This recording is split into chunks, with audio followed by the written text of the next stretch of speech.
Miami used to be a name that struck fear into the hearts of college football teams everywhere. As Ray Goodrich found out in a recent conversation with head coach Randy Shannon, he's working hard to return the Canes to their glorious and winning ways.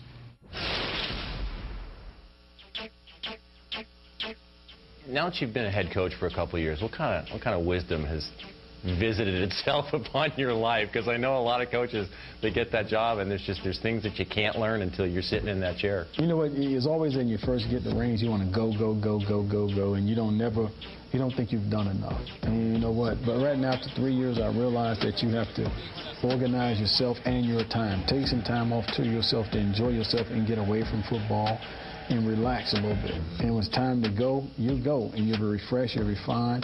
Instead of going 365 days out of a year where you're not resting, you're going to really wear your body out physically and mentally, and you're not going to be able to respond to it like you used to.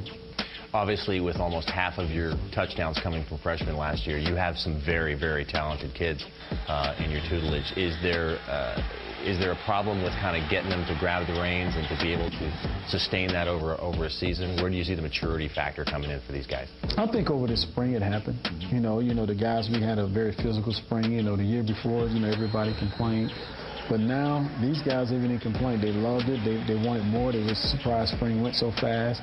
And, this off-season, Strength Room is doing a great job of getting these guys and pushing them to that limit to where they want to quit, and they don't. You guys start with Florida State, Georgia Tech, Virginia Tech, Oklahoma.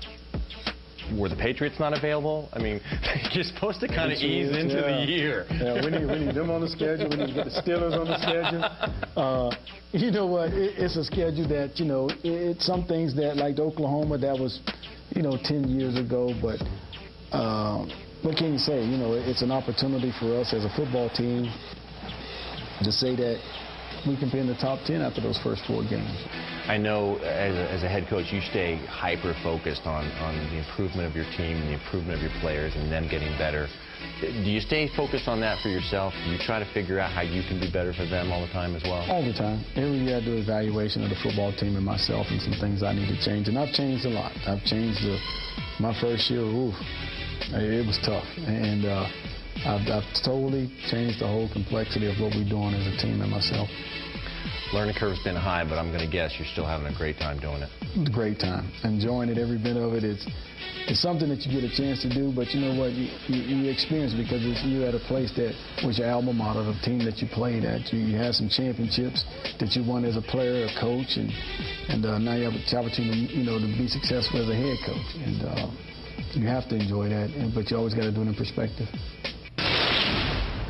Tom, sitting in the head coach's chair can never be fully appreciated until you actually do it. And then surrounding yourself with the right coaches, the right people, is a very difficult thing. It takes time, it takes some trial, it takes some error. But I really believe that Randy Shannon has hired the right guys in terms of offensive coordinator Mark Whipple and defensive coordinator John Levitt. Believe me, Ja'Cory Harris is going to be a really well-coached quarterback this year. Coach Whipple has the NFL pedigree. There is one guarantee in South Beach. If Miami gets off to a hot start with that schedule, they'll be